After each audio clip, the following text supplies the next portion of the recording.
बांग्लादेश तख्ता पलट तो बाद भारत दी पनाह शेख हसीना जल्द लंडन हो सकते ने रवाना। फिलहाल फौज संभाल रही बांग्लादेश की कमान। बांग्लादेश के हालात नूं लेके अलर्ट मोड ते भारत प्रधानमंत्री की अगवाई च हुई हाई लेवल मीटिंग। बॉर्डर ते सुरक्षा बल मुस्तैद।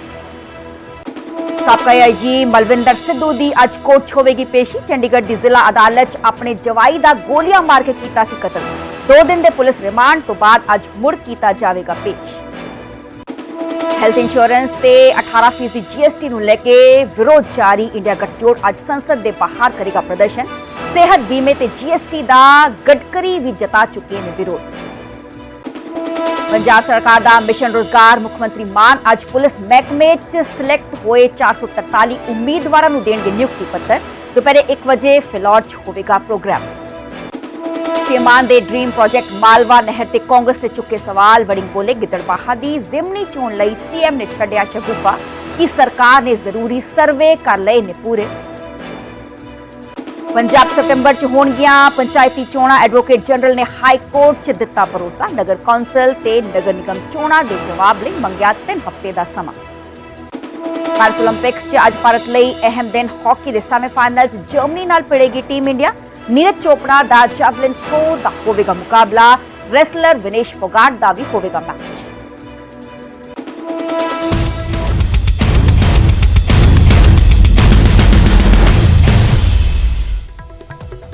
सत श्री अकाल जी, मैं हां सरबजोत कौर, न्यूज़ 18 पंजाब हरियाणा देख रहे सारे दर्शकों का स्वागत है। बुलेटिन की शुरुआत करते गल करांगे बांग्लादेश की, जो कि हिंसा की अग च झुलस रहा है ते बांग्लादेश तख्ता पलट हो चुका है ते बांग्लादेश तख्ता पलट तो बाद हुण भारत ने शेख हसीना फिलहाल एयरफोर्स के सेफ हाउस ने जल्द ही लंडन लई रवाना हो सकते ने शेख हसीना। बांग्लादेश च सब कुछ आम करने की कोशिश की जा रही है। बांग्लादेश की सेना का बयान सामने आया है। बांग्लादेश च कल हिंसा 56 लोगों की मौत हो गई ते कल बांग्लादेश के पीएम शेख हसीना ने अस्तीफा भी दे दिता सी। 10 के अस्तीफे तो बाद शेख हसीना दे वल्लों देश छड्ड दिता गया ते कल पीएम हाउस च वड़ के प्रदर्शनकारियों के वल्लों हुड़दंग भी मचाया गया। मौके तस्वीरां भी सामने आईयां। पीएम हाउस प्रदर्शनकारियों ने जम के लुटमार की थी। बांग्लादेश के अज भी एक बयान दे सकते हैं। संसद च भारत का पक्ष पेश कर सकते हैं एस जयशंकर। बता दिए कि तमाम जो किस्सा है तकरीबन 2 महीने तो ही बांग्लादेश हिंसा की अग च झुलस रहा है। पिछले 2 महीने तो रिजर्वेशन के खिलाफ प्रदर्शनकारियों के वल्लों किया जा रहा है। पब्लिक प्रॉपर्टी का नुकसान जो है किया गया है। तमाम तस्वीरां देख पा रहे जो कि शेख हसीना के वल्लों देश छड्डिया गया। देश छड्ड के वो भारत पहुंचे, दिल्ली पहुंचे। विचाले जो हिंडन एयरफोर्स का बेस है उत्थे उन्होंने प्लेन लैंड किया ते इस विचाले NSA जो अजीत डोभाल ने नेशनल सिक्योरिटी एडवाइजर उन्होंने शेख हसीना नाल गलबात भी की ते जल्द ही लंडन रवाना हो सकते ने शेख हसीना। 4 वक्-वक् तस्वीरां तुसीं देख पा रहे हो जिदा कि दस दिए कि जो प्रदर्शनकारियों द्वारा हुड़दंगबाजी की जा रही है। पार्लीमेंट तक नूं जो प्रदर्शनकारियों के वल्लों टेक ओवर कर लिया गया। जो पीएम रेजिडेंसी शेख हसीना का उसनूं टेक ओवर कर लिया गया ते तमाम तस्वीरां तुसीं देख पा रहे हो। इस विचाले पीएम नरेंद्र मोदी के वल्लों भी हाई लेवल मीटिंग जो है वो की गई है। दस दिए कि राष्ट्रपति ने जेल च बंद साबका पीएम ते ओपोजिशन दी नेता खालिदा जिया दी रिहाई करने के भी आदेश जो ने वो दिते ने। तीजी तस्वीर तुसीं देख पा रहे हो खालिदा जिया दी, जो कि 2018 च भ्रष्टाचार से जुड़े मामले च जिन्होंने 17 साल की जो है कैद की सजा सुनाई गई। 4 वक्-वक् तस्वीरें तुसीं देख पा रहे हो। शेख हसीना का अगला ठिकाना की है, सब दी नजरां टिकियां होणगियां। काबिले गौर है कि आकयास लगाए जा रहे हैं कि शेख हसीना ने वो हुण भारत तो लंडन लई रवाना हो सकते। तख्ता पलट हो गया। पहली तस्वीर तुसीं देख पा रहे हो पार्लीमेंट को टेक ओवर कर लिया गया। जो हिंसा की अग च हुण तक 91 लोगों की मौत हो चुकी है। कल एक पर्टिकुलर डे की असं गल करिए तो कल 53 लोगों की मौत हो चुकी है। दस दिए कि 30% रिजर्वेशन देने के खिलाफ आज पूरा प्रदर्शन आंदोलनकारियों के वल्लों किया गया। दूजी तस्वीर है शेख हसीना के वल्लों देश छड्ड दिता गया। आज जो ढाका का एयरबेस है उतों शेख हसीना के प्लेन ने उड़ान भरी ते दिल्ली का जो गाजियाबाद का एयरफोर्स स्टेशन हिंडन है उत्थे एयरबेस से लैंड किया। तीजी तस्वीर है खालिदा जिया दी वापसी हो रही है। इस विचाले आदेश राष्ट्रपति के वल्लों दे दिते गए ने। राष्ट्रपति ने जेल च बंद साबका पीएम ते ओपोजिशन लीडर खालिदा जिया दी रिहाई दे आदेश दे दिते गए ने। 2018 ਚ ਕਰਪਸ਼ਨ ਦੇ ਜੁੜੇ ਮਾਮਲੇ 'ਚ ਉਹਨਾਂ ਨੂੰ 17 ਸਾਲ ਦੀ ਜੇਲ੍ਹ ਹੋਈ ਸੀ। ਪਰ ਹੁਣ ਬਾਂਗਲਾਦੇਸ਼ ਦੇ ਪੀਐਮ ਮਾਫ ਕਰਨਾ ਰਾਸ਼ਟਰਪਤੀ ਦੇ ਵੱਲੋਂ ਆदेश ਦੇ ਦਿੱਤੇ ਗਏ ਨੇ। ਚੌਥੀ ਤਸਵੀਰ ਹੈ ਪੀਐਮ ਨਰਿੰਦਰ ਮੋਦੀ ਦੇ ਵੱਲੋਂ ਹਾਈ ਲੈਵਲ ਮੀਟਿੰਗ ਜੋ है वो सद्दी गई है। इस विचाले ਜੇ ਅਸੀਂ ਗੱਲ ਕਰੀਏ ਇੰਡੀਅਨ ਗਵਰਨਮੈਂਟ ਨੇ तमाम ਆਪਣੇ ਜਿੰਨੇ ਵੀ ਨਾਗਰਿਕ ਨੇ ਉਹਨਾਂ ਦੇ ਲਈ ਐਡਵਾਈਜ਼ਰੀ ਵੀ ਜਾਰੀ ਕੀਤੀ ਹੈ। ਹਾਲਾਂਕਿ ਜੋ तमाम ट्रेन्स ने फ्लाइट्स ने बांग्लादेश जाने वालियां उन्होंने रद्द भी कर दिता गया। तख्ता पलट बांग्लादेश हो चुका है। ਵੱਖ-ਵੱਖ ਤਸਵੀਰਾਂ ਤੁਸੀਂ ਦੇਖ ਪਾ ਰਹੇ ਹੋ। ਇਸ ਦੇ ਵਿਚਾਲੇ ਪ੍ਰਦਰਸ਼ਨਕਾਰੀਆਂ ਦੇ ਵੱਲੋਂ ਜੋ ਪੀਐਮ ਰੈਜ਼ੀਡੈਂਸ ਸੀ ਉਸ ਨੂੰ ਵੀ ਟੇਕ ਓਵਰ ਕੀਤਾ ਗਿਆ। ਉੱਥੇ ਹੁੱਲੜਬਾਜ਼ੀ ਕਰਦੇ ਹੋਏ ਨਜ਼ਰ ਆਏ तमाम ਪ੍ਰਦਰਸ਼ਨਕਾਰੀ। ਵੇਖਿਆ ਜਾ ਸਕਦਾ ਕਿ ਪਬਲਿਕ ਪ੍ਰਾਪਰਟੀ ਨੂੰ ਨੁਕਸਾਨ ਪਹੁੰਚਾਇਆ ਜਾ ਰਿਹਾ ਹੈ। ਜਿਹੜੀਆਂ ਵੀ तमाम ਗੱਡੀਆਂ ਨੇ ਬਿਲਡਿੰਗਸ ਨੇ ਉਹਨਾਂ ਨੂੰ ਅੱਗ ਦੇ ਹਵਾਲੇ ਕਰ ਦਿੱਤਾ ਗਿਆ ਹੈ। ਸੜਕ ਤੇ ਸੈਨਾ ਦੇ ਵੱਲੋਂ ਹਾਲਾਂਕਿ ਜੋ ਮੋਰਚਾ ਹੈ वो खोल दिता गया है। ते मेरे सहयोगी शंकर आनंद फोन लाइन पे जुड़े हुए ने। शंकर, तमाम अभी तक की क्या प्रॉपर अपडेट है आपके पास? देखिए, जिस तरह से पिछले कुछ समय से बांग्लादेश के अंदर में आरक्षण के मुद्दे को लेकर एक कहा जा सकता है कि आर्थिक तौर पर बांग्लादेश के अंदर में एक बड़ा आंदोलन हुआ। उसके बाद जिस तरह से वहाँ के प्रधानमंत्री शेख हसीना को वहाँ पर देश छोड़ना पड़ गया और उसके बाद वो आकर के कल शाम में तकरीबन 5 से 5:30 बजे के लगभग में वो हिंडन एयरवेज जो है वहां पर वो उतरी हैं और उसके बाद वो भी फिलहाल राजधानी दिल्ली में हैं। लेकिन जिस तरह से अगर बांग्लादेश और भारत देश के बीच में रिश्तों की अगर बात करें तो तकरीबन 2 दशक से लगातार एक बहुत अच्छा एक संबंध रहा है बांग्लादेश और भारत के बीच में। इसलिए यहाँ पर बांग्लादेश के प्रधानमंत्री यहाँ पे पहुंचे शेख हसीना। और जिस तरह से अगर बात करें अभी फिलहाल बांग्लादेश में वहाँ पर जिस तरह से वहाँ पर फिलहाल जो है और शांति जो है वो काम करने का प्रयास किया जा रहा है। वहाँ लगातार प्रयास किया जा रहा है कि जितना जल्द से जल्द लोग शांत हो जाएं। तो एक तरह से कहा जा सकता है कि थोड़ी सी शांति जरूर बनी है बांग्लादेश में, लेकिन भारत देश भी चाहता है कि अपने पड़ोसी मुल्क जो एक वहाँ पर सब कुछ शांति बना रहे। लेकिन इसकी जो वजह है, जो बांग्लादेश में जो स्थिति बनी है, एक सोची समझी साजिश के तहत उस वहाँ के लोगों को भड़काया गया है और इस मामले पर कुछ अन्य देशों की भूमिका भी निकल के सामने आ रही है। तो एक तरह से कह सकते हैं कि भारत, कुछ जानकारी आपके पास है कि शेख हसीना कब तक लंदन जा सकती है या किसी और कंट्री का रुख कर सकती है पॉलिटिकल असाइलम के लिए?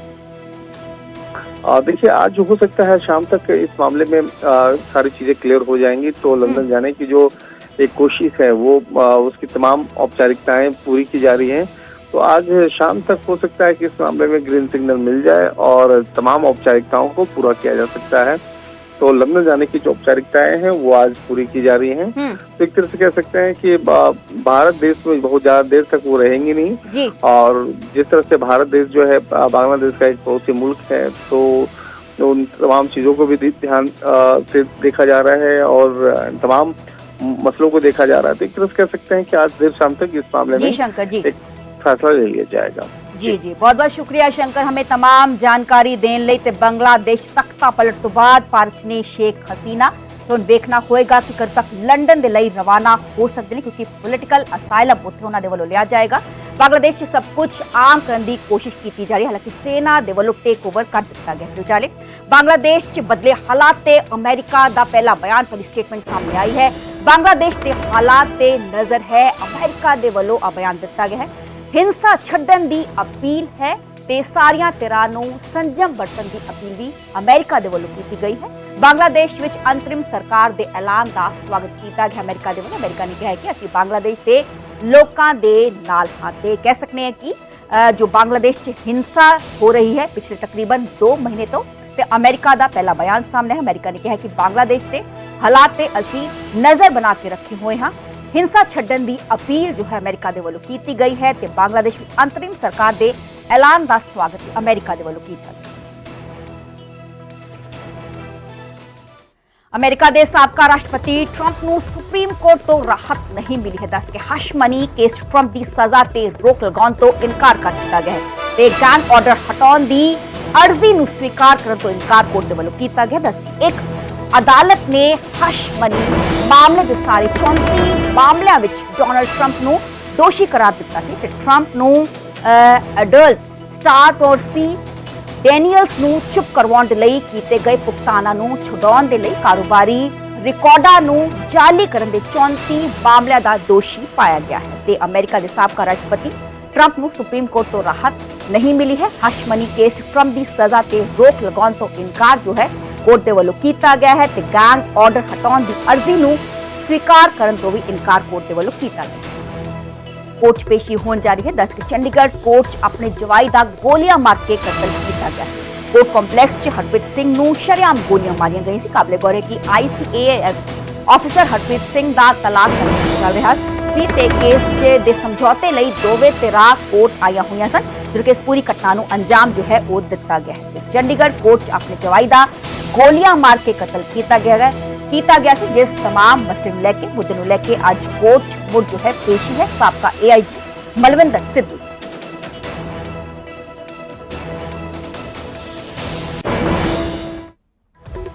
ਰਾਜ ਸਭਾ ਚ ਮੁੜ ਜਇਆ ਅਮਿਤਾਭ ਬੱਚਨ ਕਹੇ ਜਾਣ ਤੇ ਜया ਬੱਚਨ ਭੜਕ ਗਏ ਅਤੇ ਰਾਜ ਸਭਾ ਚੇਅਰਮੈਨ ਨੂੰ ਇੱਥੋਂ ਤੱਕ ਕਹਿ ਦਿੱਤਾ ਕਿ ਇਹ ਡਰਾਮਾ ਤੁਸੀਂ ਲੋਕਾਂ ਨੇ ਸ਼ੁਰੂ ਕੀਤਾ ਹੈ।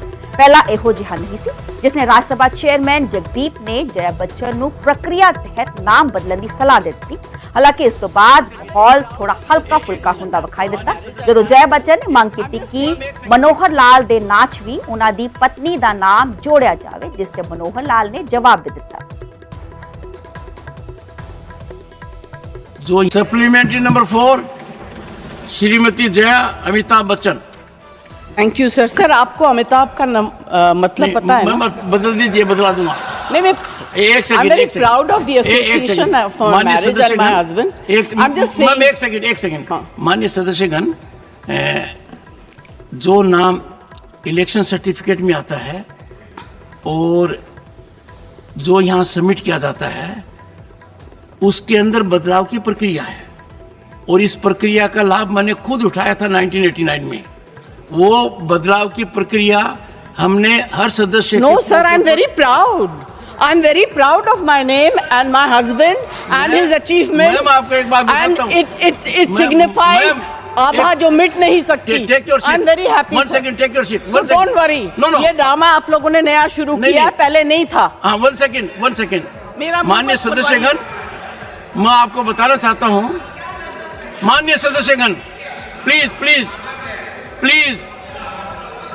माननीय सदस्यगण, I had the occasion to go to France and I went to a hotel in Normandy and it was informed to me by the management that every global icon, the photograph is shown there. I went through the staircase, photographs were shown and Shri Amitabh Bachchan photograph was there. I certified and that was in 2004 or so. So ma'am, the entire nation is proud. Now your supplementary number 4 to Shri Manohar Lal Khattar. Now your supplementary number 4 to Shri Manohar Lal Khattar.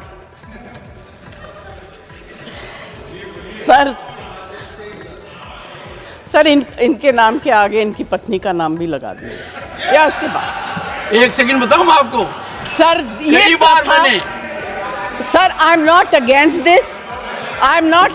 This नहीं but मैंने this is incorrect sir. It is incorrect because अभी before this subject सुनो sir please yes ma'am. Neeraj या तो आप बोल लो या मैं बोलूं। इस चीज का निर्णय मैं करता हूं और मैंने आपको नाम से पुकारा था कि आप अपने सप्लीमेंट्री चार्ज पूछ सकें। जी thank you sir. Anyway I will not. और जहां तक आपने कहा कि किसका नाम साथ में जोड़े, हाँ, तो कई बार मैंने मेरा इंट्रोडक्शन डॉक्टर सुदेश पति के नाम से दिया है, तो मैंने आपकी भावना का हमेशा आदर किया है। देख लीजिए, सुदेश मेरी वाइफ का नाम है। अच्छा sorry sir, I didn't know. तो डॉक्टर सुदेश पति मैंने कई बार कहा है। ये रोचक तरीके से कह रहा हूं ताकि नीरज जी भी और आप दोनों के संबंध बहुत शानदार हैं। आप एक ही प्रांत से आते हैं और दोनों की लीनेज बहुत जबरदस्त है, बहुत जबरदस्त लीनेज है।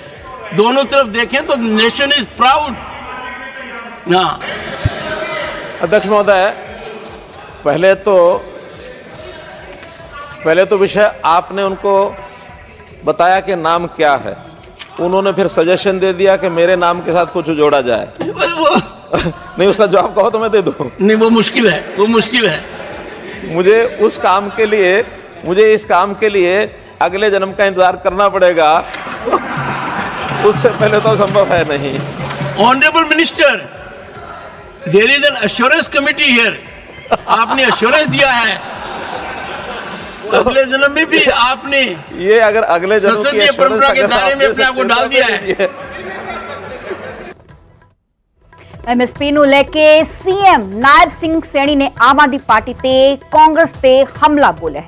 ਗੈਰ ਬੀਜੇਪੀ ਸ਼ਾਸਕ ਸੂਬਿਆਂ ਤੇ ਨਿਸ਼ਾਨਾ ਨਾਇਬ ਸਿੰਘ ਸੈਣੀ ਦੇ ਵੱਲੋਂ ਬੋਲਿਆ ਗਿਆ ਹੈ। ਸੀਐਮ ਸੈਣੀ ਨੇ ਕਿਹਾ ਕਿ ਪੰਜਾਬ ਸਰਕਾਰ ਵੀ ਸਾਰੀਆਂ ਫਸਲਾਂ ਐਮਐਸਪੀ ਤੇ ਖਰੀਦੇ, ਕਾਂਗਰਸ ਸਰਕਾਰਾਂ ਵੀ ਸਾਰੀਆਂ ਫਸਲਾਂ ਐਮਐਸਪੀ ਤੇ ਖਰੀਦੇ। ਹਰਿਆਣਾ ਦੀ ਤਰਜ਼ ਤੇ ਹੀ ਸਾਰੀਆਂ ਫਸਲਾਂ ਖਰੀਦੀਆਂ ਜਾਣੀਆਂ ਚਾਹੀਦੀਆਂ ਨੇ, ਸਿਰਫ ਗੱਲਾਂ ਕਰਨ ਦੇ ਨਾਲ ਕੁਝ ਨਹੀਂ ਬਣਨਾ। ਦਰਅਸਲ ਹਰਿਆਣਾ ਸਰਕਾਰ ਨੇ ਪਿਛਲੇ ਦਿਨੀ ਹਰਿਆਣਾ 'ਚ हर फसल एमएसपी पे खरीदने का ऐलान किया। पंजाब के सरकार को भी पूछना चाहूंगा कि भाई आप भी कुछ किसान की वहां की फसलें एमएसपी पर खरीदने का काम करें। मैं कांग्रेस को भी कहना चाहूंगा कि आपकी सरकार हिमाचल प्रदेश के अंदर है, कर्नाटक के अंदर आपकी सरकार है, आप भी वहां एमएसपी पर किसान की फसलों को खरीदने का काम करें।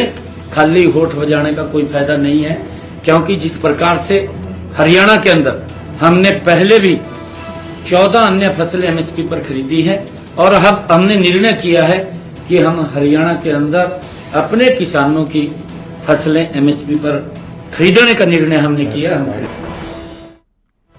मालवा कनाल ते कांग्रेस दे वल्लों कई तरह के सवाले निशान खड़े किए गए ने। पंजाब कांग्रेस प्रधान राजा वड़िंग ने कहा कि जरूरी सर्वे पूरे हो चुके ने कि राजस्थान नाल समझौता होया है कि जमीन एक्वायर कर ली गई है।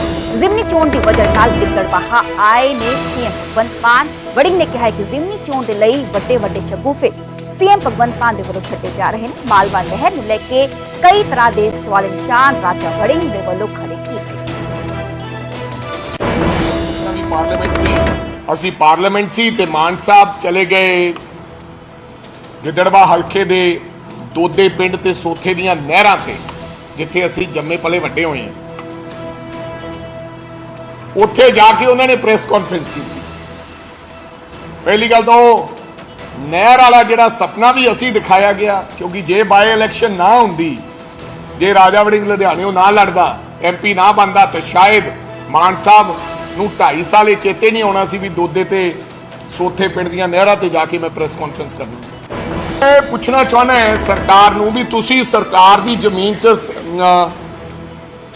ਰਾਜਸਥਾਨ ਦੀ ਸਰਕਾਰ ਦੀ ਜ਼ਮੀਨ 'ਚ ਇਹ ਨਹਿਰ ਕੱਢੋਗੇ, ਤੁਹਾਡਾ ਕੀ ਐਗਰੀਮੈਂਟ ਹੋਇਆ ਉਹਨਾਂ ਦੇ ਨਾਲ? ਤੁਹਾਨੂੰ ਜ਼ਮੀਨ ਉਹਨਾਂ ਨੇ ਫ੍ਰੀ ਦੇਤੀ ਹੈ?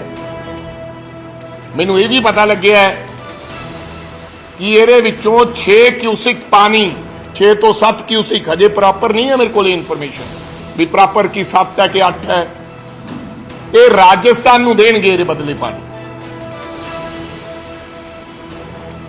ਕਿਉਂਕਿ ਜ਼ਮੀਨ ਕਿਉਂ ਦੇਣਗੇ ਉਹ ਆਪਣੀ ਇਹਨਾਂ ਨੂੰ? ਫਿਰ ਜ਼ਮੀਨ ਕਈ ਥਾਵਾਂ ਤੇ ਹੈ ਹੀ ਨਹੀਂ ਰਾਜਸਥਾਨ ਫੀਡਰ ਦੇ ਨਾਲ ਅੱਗੇ, ਕਿਉਂਕਿ ਮੇਰਾ ਤਾਂ ਇਲਾਕਾ ਹੈ ਉਹ ਨਾਲ, ਕਿਸਾਨ ਬਿਲਕੁਲ ਨਾਲ ਲੱਗ ਜਾਂਦੇ ਆ। ਰਾਜਸਥਾਨ ਫੀਡਰ ਦੀ ਧੁਰੋ ਧੁਰ ਨਹੀਂ ਹੈ ਉੱਥੋਂ ਤੱਕ। ਫਿਰ ਇਹ ਜ਼ਮੀਨ ਅਕਵਾਇਰ ਕਰਨੀ ਪਏਗੀ ਕਿਸਾਨਾਂ ਦੀ। ਉਹਨੂੰ ਮੁੱਲ ਕੀ ਦੇਣਗੇ ਇਹ ਕਿਸਾਨ ਨੂੰ? ਕੀ ਇਹਨਾਂ ਨੇ ਕੋਈ ਸਰਵੇ ਕਰ ਲਿਆ? ਸਰਵੇ ਕਰ ਲਿਆ, ਉਹਦਾ ਮੁੱਲ ਕੀ ਨਿਰਧਾਰਿਤ ਕੀਤਾ ਜੇ ਕਿਸਾਨ ਨੂੰ ਦੇਣਾ ਹੈ? ਕਿਸਾਨ ਹੋ ਸਕਦਾ ਜ਼ਮੀਨ ਵੇਚਣਾ ਨਾ ਚਾਹੁੰਦਾ ਹੋਵੇ, ਕਿਸਾਨ ਤੁਹਾਡੇ ਭਾਅ ਤੇ ਨਾ ਵੇਚਣਾ ਚਾਹੁੰਦਾ ਹੋਵੇ। ਤੁਸੀਂ ਇਹਦੇ ਵਾਸਤੇ ਕਿਹਾ ਵੀ ਸਾਡੇ ਕੋਲ 500 ਕਰੋੜ ਰੁਪਏ ਦੀ ਤਜਵੀਜ਼ ਹੈ, ਹੁਣ ਤੁਸੀਂ ਕਹੀ ਜਾਂਦੇ ਹੋ ਵੀ 2300 ਕਰੋੜ ਲੱਗੇਗਾ। ਕੀ ਤੁਸੀਂ ਬਜਟ ਦੇ ਵਿੱਚ ਇਸ ਨਹਿਰ ਤੇ ਜਿਹੜਾ 2300 ਕਰੋੜ ਰੁਪਏ ਦਾ ਖਰਚਾ ਆਉਣਾ ਉਹ ਰੱਖਿਆ? ਮੇਰੇ ਕਹਿਣ ਤੋਂ ਮਤਲਬ ਹੈ ਸਰਾਸਰ ਲੋਕਾਂ ਨੂੰ ਬੇਵਕੂਫ ਬਣਾਇਆ ਜਾ ਰਿਹਾ ਹੈ, ਸਗੂਫੇ ਛੱਡੇ ਜਾ ਰਹੇ ਆ। ਸਾਨੂੰ ਨਹਿਰ ਤੇ ਕੋਈ ਇਤਰਾਜ਼